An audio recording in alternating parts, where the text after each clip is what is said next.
Bonjour, c'est Noémie Merlan. Et Alexandre Dino, et on va vous raconter la folle histoire du Nikon Film Festival. Le festival, il existe depuis 2010, donc déjà 15 ans. En fait, il est né d'une simple volonté de rencontrer des vidéastes, de discuter avec eux, de partager. C'était à Clermont-Ferrand. C'était une petite salle, on avait peut-être un plateau de charcuterie, et c'était ça, c'était pas une cérémonie même. On n'a même pas fait de photos ou de vidéos à l'époque, parce qu'on se disait ça ne sert à rien de faire des archives. 2010, en fait, il y a deux difficultés, c'est qu'on arrive avec un projet de festival de court-métrage, donc on nous ferme la porte, parce que le court-métrage est complètement has-been, complètement ringard, c'est fini, c'est plus diffusé nulle part. Et Internet, on nous prend un peu pour des fous. On veut dire du court-métrage sur Internet, un format court, 2 minutes 20, ça va pas marcher. Et il se trouve que en fait la réalité c'était que justement les gens attendaient de pouvoir avoir un écrin dans lequel essayer de créer de la fiction pour Internet et pour le cinéma. Donc on est arrivé au bon moment en essayant de combiner à la fois le web et la partie salle de cinéma. Et donc en fait je pense que c'est le public et les participants qui ont répondu présent là où c'était beaucoup plus compliqué de le vendre à l'époque. Et en fait ça a beaucoup mieux marché que ce qui était prévu puisque c'est devenu un festival, c'est devenu un rendez-vous récurrent qui maintenant a l'ambition plutôt de donner l'envie de créer, de faire des films et surtout de les diffuser, d'en parler pour servir aussi de tremplin. Alors les règles n'ont pas changé du tout depuis le début. Le 2 minutes 20 il s'explique vraiment par tout simplement le fait que Twitter à l'époque fonctionnait très bien et qu'on s'était dit 140 secondes c'est facile à retenir, ça correspondait à peu près au temps moyen d'attention sur Internet. Donc c'était le format parfait, idéal pour ce qu'on voulait faire et c'est resté, on ne peut plus le changer aujourd'hui parce que c'est un vrai marque de fabrique du festival. Quand j'ai appris l'existence de ce festival, je me suis dit c'est merveilleux parce qu'en fait tout le monde peut participer, il n'y a pas besoin d'avoir de production, il n'y a pas besoin il faut surtout avoir des idées. Et quand j'ai appris le thème de cette année-là, c'était je suis une rencontre et j'ai eu une idée qui m'est apparue et je me suis dit il faut que je le fasse. Ça m'a aidé à me lancer en fait, le fait qu'il y ait un cadre, qu'il y ait 2 minutes 20, qu'il y ait un temps précis, c'est-à-dire il faut que ça soit terminé à telle date, sinon voilà, donc ça force à se lancer quoi et à oser, même à se tromper je trouve, parce qu'il n'y a pas d'enjeu, il n'y a pas de production derrière qui met de l'argent, c'est que du bonus. C'est une visibilité si on est pris et si on n'est pas pris, on aura essayé, donc il y a quelque chose de très enthousiasmant quoi. Alors mon court-métrage c'était Je suis une biche et en fait c'est une fille qui reste coincée avec son filtre, c'était vachement à la mode à cette époque-là, c'était les filtres de biche Snapchat. Alors je lance un appel, c'est pas du tout une blague, je sais pas ce qui m'arrive, en fait je suis coincée avec mon masque de biche dans la vraie vie. Déjà je me souviens, je l'ai posté vraiment au dernier moment. J'ai failli ne pas le poster. Je me suis dit c'est vraiment trop nul, c'est la honte, je le poste pas. Et puis évidemment Sanda Codreanu qui joue dedans, qui a joué dans mes films après, m'a dit on n'a pas fait ça pour rien quoi. Je l'ai envoyé et en fait j'ai vu à ce moment-là il avait fait un petit buzz sur internet. Ça fonctionne très bien. Il y a eu beaucoup de vues. Je me connectais du coup toutes les heures et je voyais que ça augmentait. Je me suis dit c'est dingue. Il fait partie des courts-métrages en fait qui nous marquent comme d'autres dans les palmarès parce qu'on se dit voilà, là j'ai le privilège d'assister au tout début d'un projet, c'est-à-dire que je vois passer le talent, je vois passer des gens qui font déjà des choses éblouissantes sur 2 minutes 20 et moi ça me donne simplement l'envie de me dire j'ai envie de les aider, de leur donner un peu de la confiance parce que souvent on rencontre des gens qui démarrent et qui doutent d'eux-mêmes et c'est peut-être le plus gros frein qu'on rencontre. Encore une fois Noémie elle représente ça, c'est-à-dire qu'elle est sortie du festival, elle était déjà prête en fait, c'est pas le festival qui t'a créé quoi, donc c'est-à-dire qu'elle avait déjà des projets, ça l'a peut-être aidé tant mieux, c'était déjà pris dans sa tête en fait, il manquait peut-être juste un petit coup de pouce de se dire oui t'en es capable et tu le mérites, surtout le prix est mérité, c'est toujours le message qu'on a envie de véhiculer.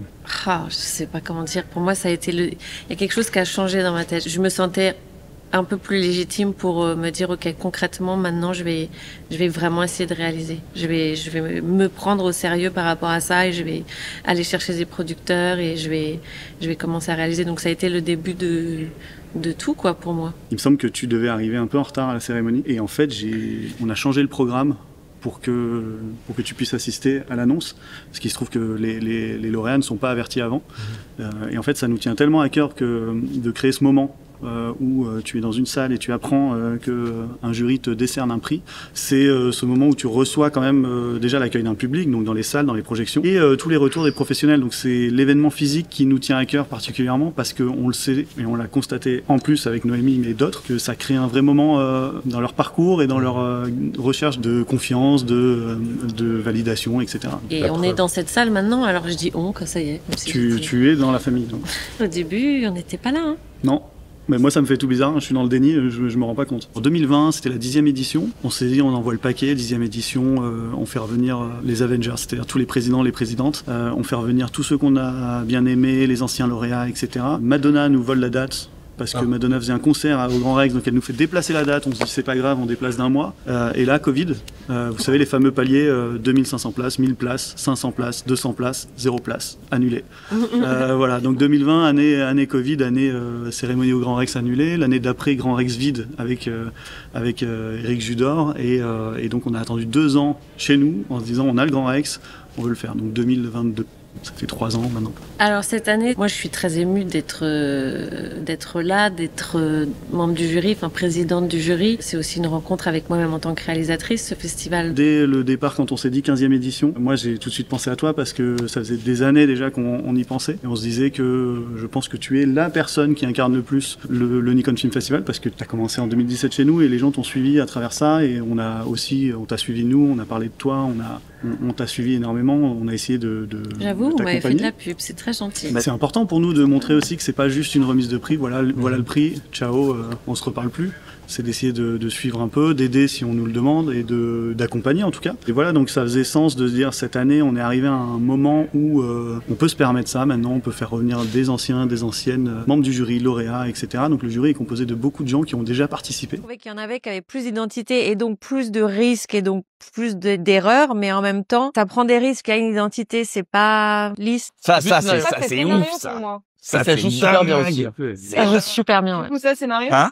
Scénario? Mais t'es d'accord ou pas? C'était pas facile parce qu'on avait tous beaucoup de coups de cœur et on n'était pas tous d'accord. C'est pour ça que quand on gagne un prix, c'est évidemment mérité, mais quand on n'en gagne pas, ça veut pas du tout dire que en fait c'est pas bien parce que en fait les membres du jury souvent on est tous très différents, des envies très différentes, on n'aime pas les mêmes choses. Ça a pas été évident. Pour certains ça a été évident et pour d'autres moins. On a eu je pense le record de débat avec Alexandre Astier. La présence de ces deux trucs-là et le fait qu'il y a une réelle émotion en 2 minutes, avec une poésie, un truc, je pense que c'est, en ce qui me concerne, je l'ai vécu comme un petit exploit, parce que je pensais même à peine que c'était possible. C'était dans le positif parce que c'était beaucoup de débats autour du cinéma, de ce que l'on voulait envoyer comme message en remettant des prix, et il y avait beaucoup de philosophie dans tout ça. Et moi j'étais comme un gamin parce que je me disais c'est fou avec tout ce recul de se dire on part de petits films de 2 minutes 20 qu'on a lancé il y a quelques années maintenant, de se dire qu'il y a des gens comme ça qui en parlent autant, qui prennent le temps de les analyser, de se dire que ça a une importance, qu'on est responsable de ce qu'on va décerner. Donc voilà, moi c'était que du plaisir, mais ouais, on a battu un record. Il y a combien de participations en tout depuis le début, tu sais? 18 000, 19 000. Oui, mais CERN, c'est ça à peu près. 18 000.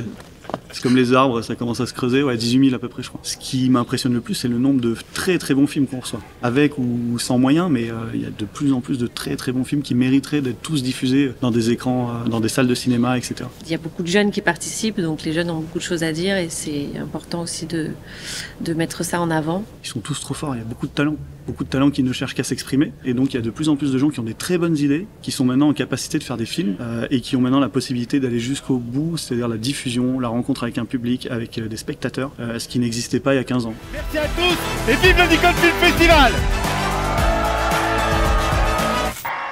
Communique!